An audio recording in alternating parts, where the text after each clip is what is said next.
Olá, professor Luiz aqui com vocês mais uma vez para uma aulinha de história, né, gente? Vamos avançar um pouquinho no nosso conteúdo, vamos falar sobre Revolução Russa, tá? É uma das mais importantes revoluções que ocorreram aí no século XX, né, no século passado, e que vai modificar toda a cara do mundo, né? Essa revolução que vai ser colocada em prática pela primeira vez, uma teoria socioeconômica, humanitária, que é o socialismo, né? Vai ser colocado então em prática lá na Rússia. Muito bom, gente. Então, para a gente começar a falar sobre Revolução Russa, nós temos que entender o que aconteceu antes, um pouquinho antes da Revolução, né? Como é que era a Rússia, o que era a Rússia, né? Vocês sabem, a Rússia é o maior país do mundo, certo? Naquela época ainda maior, era um grandíssimo império, império gigantesco, tá? Porém, apesar de ficar na Europa, a Europa era na época o lugar mais evoluído, mais industrializado, evolução em todos os sentidos, a Rússia ela estava num contraponto negativo, tá? Na verdade, a Rússia ainda tinha muitas instituições lá da Idade Média, tá? Do feudalismo, era praticamente um país feudal, apesar de já ter iniciado aí por volta aí do século XIX, meados do século XIX, 1850 em diante, uma tentativa de modernização pelos czares, tá? Muito bem, vamos lá. Então, quem que são esses tal desses czares? Os czares são os reis. Lá o rei, o imperador russo, eles tinham esse título de czar, tá? Era uma monarquia absolutista, ou seja, o rei é quem mandava, o rei e sua família, pronto, e acabou. Não era um país democrático, tá? É, Havia ainda, como eu falei para vocês, um sistema de servidão. Um sistema de servidão ligava a pessoa desde o nascimento à propriedade rural. Ela não podia sequer sair de lá, certo? Era um sistema de semi-escravidão. É um sistema utilizado ainda lá no feudalismo, lá na Idade Média, certo? Então isso demonstra que a Rússia estava muito atrasada em relação aos outros países europeus. Tá? 80% da população analfabeta morava no campo. Tá? Essa população ela estava, eram camponeses, tá? Elas então viviam aí nesse sistema de semi-escravidão, chamado sistema de servidão. Porém, como eu falei para vocês, né, os próprios czares que antecederam Nicolau II, Alexandre II, ele tentou aí na metade do século XIX ainda instalar, modificar a cara da Rússia, tá? Foi tentar instalar fábricas, portos, minas de carvão, certo? Então tentou se industrializar sim com atraso a Rússia. Porém, o Alexandre ele teve seu sonho abortado, né? Por quê? Porque ele sofreu um atentado, acabou sendo morto por um partidário anarquista, o que acabou então fazendo com que seu filho, o Alexandre III, acabasse então com toda e qualquer tentativa de reforma, tá?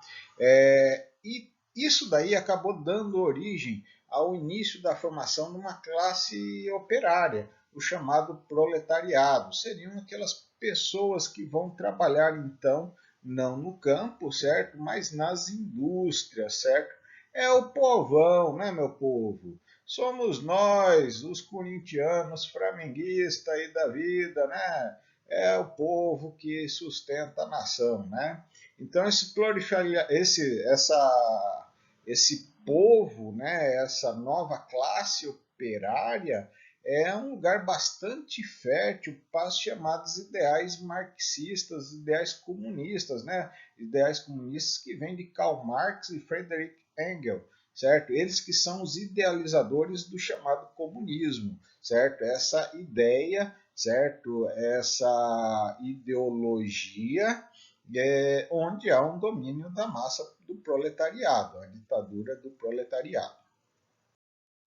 Com essas reviravoltas, né, no plano político, plano econômico, uma hora abre-se, outra hora fecha, né, a Rússia ainda vai acabar se metendo numa guerra em 1904 contra o Japão. Essa guerra é pelo domínio aí da península da Coreia e mais a Manchúria, a região da China, certo? E a Rússia acaba levando a pior, certo? Acaba perdendo a guerra, junto com a consequência de perder a guerra, ela vai entrar aí numa grave crise econômica, social, a situação já não estava muito legal, e que vai levar as pessoas a protestar em 1905, o chamado Domingo Sangrento, né, janeiro de 1905, onde uma manifestação relativamente pacífica, que era pacífica até então, né, acabou sendo alvejada pelos guardas do palácio, né, do Palácio do Czar, né, e cerca de 1.000 pessoas aí teriam morrido, certo? Então, gente, com a resposta, né, com essa inconsequência, né, todo ato acaba gerando uma consequência, tá, gente? Isso daí é normal em história também, tá? Toda ação tem uma reação. Em reação ao Domingo Sangrento, acabou se criando-se então a figuras dos sovietes. O que são os sovietes? São os conselhos, né? Soviet significa conselho, assembleias, tá? De operários, camponeses e soldados, tá? Então o povão acaba formando esses conselhos para poder tentar dar as cartas, ou seja, pedir o espaço político. O negócio já estava caminhando aos trancos e barrancos, né, depois de 1905, até que vai acontecer então um movimento aí que vai levar a situação a pior ainda, né, que vai ser o início da Primeira Guerra Mundial, certo? Lembrando que a Rússia é uma das causadoras, né, o embate dela com a Áustria-Hungria, então é que vai dar entrada, vai dar início a revolta, desculpe, a Primeira Guerra Mundial, né? E isso vai agravar a situação da própria Rússia, a situação interna da Rússia, tá? Vão crescer rebeliões populares. Opa, gente, acabou a luz aqui, certo? Mas vou continuar gravando, tá? Rebeliões populares, greves operárias, inflação bastante desenfreada, redução dos produtos agrícolas, né, ou seja, da produção dos produtos agrícolas, consequentemente fome, certo? E revolta dos soldados nas frentes de batalha. Os soldados começam a se revoltar e atacar os próprios oficiais. Bom, obviamente, né, a situação não estava boa na Rússia e quando a coisa não está boa, o povo reclama, o povo vai para a rua, né? Então a gente sempre vê, eu sempre falo como professor de história, que a gente vê esses movimentos, né? Esses movimentos populares, eles se dão principalmente quando a economia vai ruim, né? Ela vai ruindo, aí o povo acaba passando fome e indo para a rua. E não é diferente lá na Rússia, certo? Há o surgimento então de duas frentes contra os czares, né? Contra o czar, contra a família imperial, que são os bolcheviques, a maioria, certo? Esses bolcheviques a gente consegue ver, deixa eu destacar aqui para vocês um pontinho aqui, certo? A gente consegue ver nessa foto aqui, ó, certo? Ó, da direita, né? Onde a gente vê pessoas mais pobres, e na esquerda a gente vê pessoas mais ricas, que são os mencheviques, a minoria, certo? São profissionais liberais, são comerciantes, pessoas vamos dizer assim, da classe média alta da sociedade russa, tá? Esses ambos os lados então vão contra o czar, tá? Em fevereiro de 1917 dá-se então a primeira revolução russa, que acaba derrubando o governo do czar, né, e formando uma coalizão, um ajuntamento, né, entre esses dois grupos. Vai haver um governo de coalizão entre os dois grupos, bolcheviques e mencheviques, né? maioria, bolcheviques, e mencheviques, minoria. O grupo bolchevique, que é liderado por Lenin e Trotsky, né, eles acabam rompendo com os mencheviques, né, eles fazem parte dos bolcheviques, e acabam então formando o Partido Comunista e vão partir para a derrubada do poder, vão então querer tomar o poder dos mencheviques. Em outubro de 1917, os bolcheviques chegam ao poder, tá? Então eles conseguem romper com os mencheviques e os bolcheviques vão dar início então a todo o processo de reforma, de mudança da Rússia. O primeiro ato é acabar com sair, né, da Primeira Guerra Mundial, assina-se um tratado Brest-Litovsk, certo? Nesse tratado, a Rússia sai e abre mão de vários territórios. Nós já falamos isso na Primeira Guerra Mundial, certo? Também há um processo de nacionalização, basicamente das empresas privadas, tá? Estradas de ferro, bancos, indústrias, tudo acaba então passando para o governo, né? Aqueles empregados que eram empregados particulares acabam virando empregados do Estado, do governo, empregados funcionários públicos.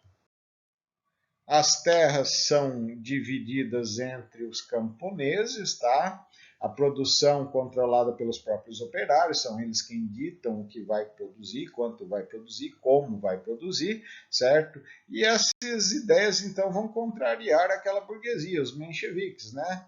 E principalmente as indústrias estrangeiras, que perderam poder, elas que eram donas das ferrovias, dos bancos, das grandes siderúrgicas, né? Elas então vão perder esse domínio, passar tudo para a mão do Estado bolchevique, né? Para o Estado russo.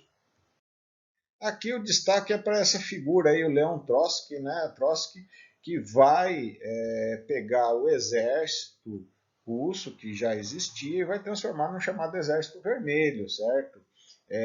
Que vai ser o braço armado da Revolução, tá? E eles vão enfrentar um outro exército, o exército dos brancos, os mencheviques, né? Esses mencheviques eles não vão entregar assim o poder de mão beijada, tá? Eles vão pegar apoio principalmente com países estrangeiros, tá? Para tentar combater com os bolcheviques. Porém, não vai dar certo, óbvio, né? Senão não haveria Revolução Russa. Na prática, cria-se uma nova ditadura, só que o próprio Lenin fala isso, tá? Não sou eu, é a chamada ditadura do proletariado, tá? Não é, e isso daí a gente afasta de qualquer ideia, não é um princípio democrático, liberal, tá? Pelo contrário, é ditadura propriamente dita, certo? E vão ser comandados pelos soviéticos, pelos conselhos, tá? Em 1922 cria-se então a União Soviética. O que é essa União Soviética? Outros países vão se juntar à Rússia, né, e vão formar então uma federação, como se fosse uma federação. Vários países então vão fazer parte dessa chamada União Soviética, tá? Desse período todo, uma das figuras mais sombrias da história da humanidade, né, vai se destacar com a morte do Lenin, o Lenin que era o principal articulador político, né, o idealizador praticamente dessa revolução, certo? Que vai ser o Joseph Stalin, né? Stalin é um homem de aço, né? A gente vai ver, vou colocar um vídeo especificamente sobre ele. Ele vai assumir então o poder na União Soviética com a morte de Lenin e ele vai atravessar um grande período, a Segunda Guerra total, certo? Vai iniciar a chamada Guerra Fria e vai morrer em 1953. Gente, ele é um ditador do quilate do Adolf Hitler, tá? Ele então vai matar várias pessoas. Depois da sua morte, ele será denunciado pelo próprio Partido Comunista, tá? Vão falar então das atrocidades cometidas pelo Stalin. Bom, aqui a gente então conclui nossa videoaula, né? Vamos assistir os vídeos. Esse daqui eu estou postando também outros dois vídeos um sobre o Stalin, outro sobre a Revolução Russa, os 100 anos. Temos que ler aí o livro didático da página 26 ao 41 e eu deixei um roteiro de estudos, né? São aí 10 questões e um quiz lá no Classroom. Eu já respondi, já coloquei o quiz sobre Primeira Guerra, certo? Para a gente então ir entendendo e compreendendo essas matérias tão importantes, tá? Um abraço, boa semana, bom estudo para todos. Saúde, gente, muita saúde aí para vocês e a família.